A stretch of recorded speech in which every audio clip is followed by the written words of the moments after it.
Hello student, आज का topic है जाति व्यवस्था के दुष्कार्य या अकार्य। जिस प्रकार पिछले टर्न पे आपने जाति प्रथा के प्रकार्यों या कार्यों के बारे में पढ़ा था, उसी प्रकार से जाति के कुछ दुष्कार्य हैं। इस संबंध में पणिक्कर, शेरिंग, बोस, रॉस आदि विद्वानों ने जाति व्यवस्था के दुष्कार्यों का उल्लेख किया है। पहला पॉइंट है सामाजिक दुष्कार्य। सामाजिक दुष्कार्य का मेन प्रकार इस प्रकार से है कि जाति अपने सदस्यों पर पूर्व में कई सारे प्रतिबंध, जैसे व्यवसाय संबंधी, विवाह संबंधी, खान पान संबंधी, सामाजिक सेवा संबंधी कई सारे प्रतिबंध जाति ने अपने सदस्यों पर लगा रखे थे, जिसके कारण कई सारी समस्याएं उत्पन्न हुई और जाति व्यवस्था के कारण कई सारी हानियां भी हुई, जिसमें पहला पॉइंट है निम्न जातियों का शोषण। निम्न जाति प्रथा के नियमों के कारण निम्न जातियों पर अनेक प्रकार के, जैसे धार्मिक, आर्थिक, राजनीतिक प्रतिबंध थे, और जिसके कारण कई बार उच्च जातियों द्वारा इनका शोषण किया जाता था।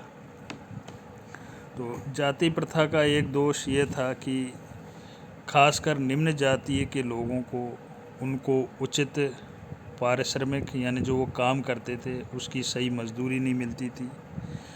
कई उच्च जातियां उनसे बेगार में काम करवाती थी और काफ़ी लंबे समय तक उनका शोषण किया जाता रहा। दूसरा पॉइंट है सामाजिक प्रगति में बाधक।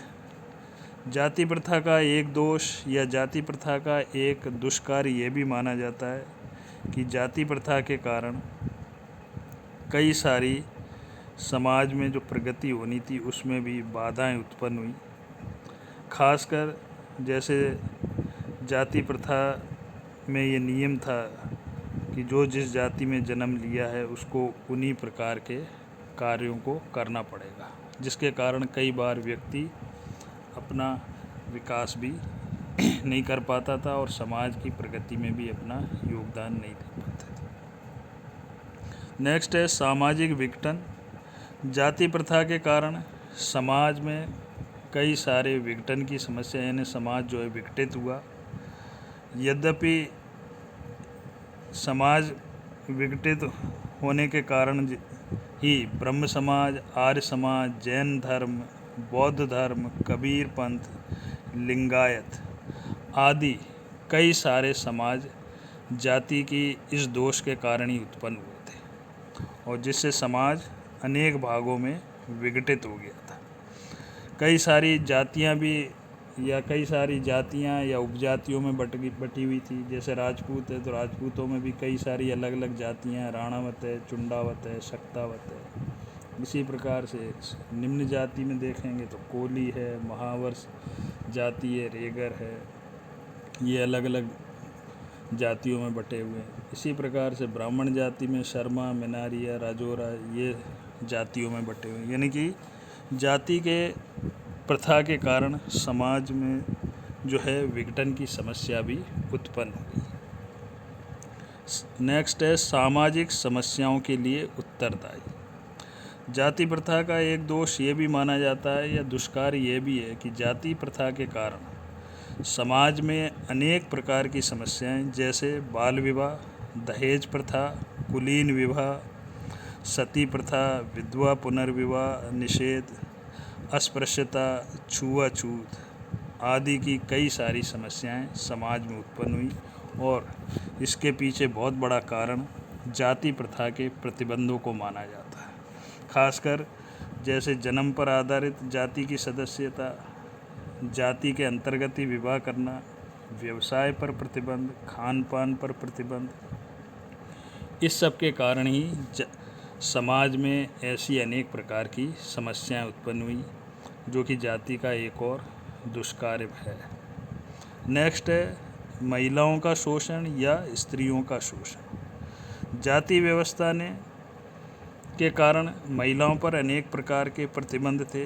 खासकर बाल विवाह के कारण उनका शारीरिक, सामाजिक, मानसिक विकास तथा उनका व्यक्तित्व का विकास नहीं हो पाता था। विधवा विवाह पर भी प्रतिबंध था। पति, सास, ससुर की सेवा, पालन पोषण करना ही महिलाओं का जीवन था। और जाति में सबसे अधिक महत्व पुरुष को दिया गया था, जिसके कारण स्त्रियों की स्थिति काफ़ी खराब रही और कई बार उनको अनेक प्रकार की समस्याओं का सामना करना पड़ा। तो ये माना जाता है कि जाति इस महिलाओं के शोषण में जाति की भी भूमिका या जाति का एक दुष्कार्य रहा। नेक्स्ट है व्यक्तित्व के विकास में बाधक। जाति के प्रतिबंधों के कारण कई बार व्यक्ति अपनी योग्यता, बुद्धिमत्ता, रुचि, परिश्रम, शारीरिक क्षमता के अनुसार न तो व्यवसाय कर पाता था और न ही अपने गुणों का विकास करके अपने स्वयं का भी और समाज का भी विकास नहीं कर पाता था। खासकर जब निम्न जाति के कुछ योग्य युवक भी अपना गुणों का विकास नहीं कर पाते थे और उन्हें समाज में जो स्थान मिलना चाहिए था वो नहीं मिलता था। तो जाति व्यवस्था में इस प्रतिस्पर्धा के अभाव के कारण खासकर निम्न जाति के लोग आलसी भी हो गए, भाग्यवादी हो गए और वह अंधविश्वासी भी हो गए। और वे मानते थे कि चूंकि हम निम्न जाति में पैदा हुए हैं अतः हमारा कोई यही कार्य करना है। तो जाति की व्यवस्था का एक दोष ये भी था कि कई बार व्यक्ति की पर्सनैलिटी यानी कि उसका व्यक्तित्व का विकास भी नहीं हो पाया। नेक्स्ट है सामाजिक गतिशीलता में बाधक। जाति व्यवस्था में व्यक्ति को चूंकि सदस्यता जन्म के आधार पर मिलती थी, पूर्व में आपने पढ़ा था, परिभाषाओं में भी पढ़ा है, इसके कारण कई बार ईमानदार, योग्य व्यक्ति, कर्तव्यपरायण व्यक्ति निम्न जाति से उच्च जाति की ओर सदस्यता या उच्च जाति की ओर मूव नहीं कर सकता था, यानी गतिशील नहीं हो सकता था। इस कारण से समाज में जो है जाति प्रथा ने गतिशीलता में बाधक के रूप में कार्य किया है। नेक्स्ट है सांस्कृतिक प्रगति में बाधक। जाति व्यवस्था का एक दुष्कार्य ये भी माना जाता है कि जाति के कारण कई सारे सांस्कृतिक मूल्यों का ह्रास भी हुआ और जाति व्यवस्था जो है समाज को या उसके सदस्यों को रूढ़िवादी बनाती है, नवाचारों का और परिवर्तनों का विरोध करती है। तो और समाज को अंधविश्वासी तथा पाप पुण्य में विश्वास करने लायक या इस प्रकार की विचारधारा की ओर उनको अग्रसर करती है। ये जाति प्रथा का एक और दोष है। नेक्स्ट है धार्मिक दुष्कार्य। धार्मिक दुष्कार्य में भी 3 प्रकार के जाति के दोष हैं। पहला है समाज की अफीम के रूप में। अफीम के रूप में का मतलब है कि जाति व्यवस्था में धर्म के मूल्यों पर आधारित है, जैसे कर्म है, पुनर्जन्म है, पाप पुण्य की अवधारणा है, पवित्रता अपवित्रता की अवधारणा है, भाग्यवादिता की अवधारणा है। तो इन मूल्यों पर विश्वास करने के कारण व्यक्ति और समाज के लिए जाति जो है एक अफीम की तरह कार्य, यानी कि व्यक्ति को एक तरह से जिस प्रकार से अफीम खाने से नशा हो जाता है, उसी प्रकार से जाति के इन नियमों या विश्वासों या प्रथाओं के कारण व्यक्ति जो है अफीम जैसा कार्य करता था। इसलिए विद्वानों ने जाति का एक धार्मिक दुष्कार्य जो है समाज की अफीम के रूप में माना है। नेक्स्ट है धर्म परिवर्तन। जाति प्रथा का एक बहुत बड़ा दोष या दुष्कार्य ये भी रहा है कि जाति प्रथा के नियमों के कारण या प्रतिबंधों के कारण खासकर निम्न जाति के लोगों ने अपना धर्म भी परिवर्तन किया और कई निम्न जाति के लोगों ने इस्लाम या बौद्ध धर्म को या जैन धर्म को भी अपनाया। इतिहास में ये सब आपने पढ़ा होगा कि कई सारे जो भारत की निम्न जाति के लोग थे उन्होंने जाति के प्रतिबंधों या जाति व्यवस्था के कारण ही अपना धर्म को परिवर्तन कर लिया। नेक्स्ट है ब्राह्मणवाद।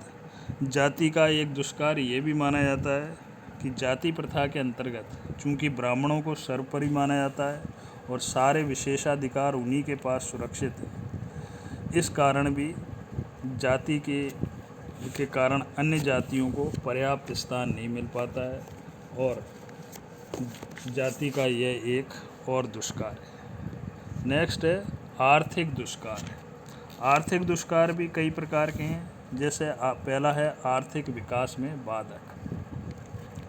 जाति प्रथा के कारण ही व्यक्ति को, परिभाषा में भी देखा होगा कि वंशानुगत व्यवसाय या कार्य करना पड़ता था। और जैसे खासकर गांव में अगर कोई व्यक्ति खेती का कार्य कर रहा है या कृषि का या दर्जी का या चमड़े का कार्य या जूते बनाने का कार्य या कुम्हार का कार्य कर रहा है, तो उसको वही कार्य करना पड़ता था, जिसके कारण से न केवल उस व्यक्ति का विकास बल्कि उस गांव और समाज का भी विकास जो है खासकर आर्थिक दृष्टि से नहीं हो पाता था।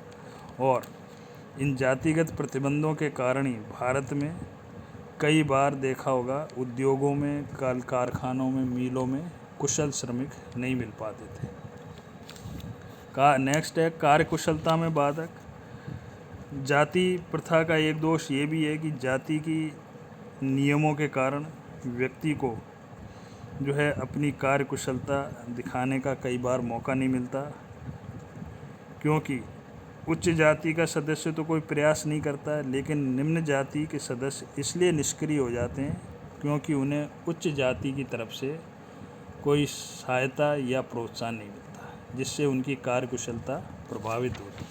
जाति का एक दोष ये भी है कि कई बार व्यक्ति अपनी कार्य कुशलता को सही ढंग से नहीं दिखा पाता। नेक्स्ट श्रमिकों की गतिशीलता में बाधक।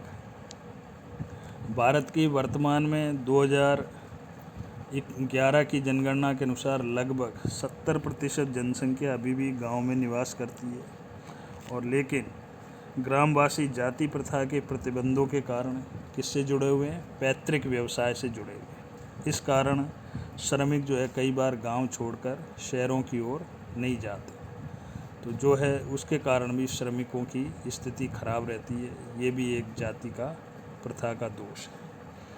नेक्स्ट है राजनीतिक दुष्कार। भारत में जाति प्रथा का सबसे ज़्यादा जो प्रभावित हुई है, यह दोष है, वो राजनीति में रहा है। कई बार देखा होगा कि राजनीति यानी खासकर जब चुनाव होते हैं या इलेक्शन होते हैं, और खासकर गांव में जब सरपंच के या पंच के चुनाव होते हैं, तब जातिगत आधार पर ही ये चुनाव लड़े जाते हैं, और उसमें टिकट भी देखा होगा कि जाति के आधार पर दिया जाता है, जिससे कई बार राजनीतिक द्वेषता या इवन पर्सनल द्वेषता या कटुता उन दोनों जातियों के बीच उत्पन्न हो जाती है। ये जाति प्रथा का एक बहुत बड़ा दोष है। नेक्स्ट है जाति प्रथा राष्ट्रीय एकता या प्रजातंत्र में भी बाधक रही है। जैसे इसका पहला पॉइंट है जातिवाद। जाति प्रथा ने भारत में सबसे अधिक जो बढ़ावा दिया है, जातिवाद को दिया, और इस जातिवाद के बढ़ावे के कारण ही देखा होगा आपने हर समाज के अपने अपने अलग संघ बने हुए हैं। जैसे जाट समाज का अपना अलग संघ है, गुर्जर समाज का अलग है, राजपूत समाज का अलग है, कोली समाज का अपना एक अलग संघ है, रेगर समाज का अलग है, ग्वाला समाज का अलग है, ब्राह्मण समाज का अपना अलग है, अग्रवाल या महेश्वरी समाज का अपना एक संघ बना हुआ है। और जब चुनाव होता है या कोई भी चुनाव लड़ा जाता है, तो इसी जाति के आधार पर व्यक्ति का चुनाव लड़ा जाता है, जिसके कारण भारत में यह जातिवाद को काफ़ी बढ़ावा मिला है। नेक्स्ट है जातीय प्रतिबंध। जाति प्रथा का एक दोष ये भी है कि जाति प्रथा में जाति प्रतिबंध भी लगाए जाते हैं, खासकर जो व्यक्ति अपनी जाति से अगर अलग हटकर कार्य करता है, और जिसके कारण राष्ट्रीय एकता में भेदभाव या अनेक बाधाएं उत्पन्न होती हैं। नेक्स्ट है जातीय भेदभाव। चूँकि जाति प्रथा में सदस्यों के बीच ऊंच नीच, छुआछूत, पवित्रता अपवित्रता, मूल्यों में भेदभाव आदि की नियम हैं, और इन्हीं नियमों के कारण राष्ट्रीय एकता को कमज़ोर किया जाता है, या इसी के कारण हमारी राष्ट्रीयता भी कमज़ोर हुई है। जाति प्रथा ने ही लिंग, जन्म, व्यवसाय, धर्म और विवाह के द्वारा भी भेदभाव किया है, जिसके कारण राष्ट्रीय एकता में बाधा उत्पन्न हुई है। इसीलिए कई बार देखते हैं कि जाति को लेकर आपस में कई बार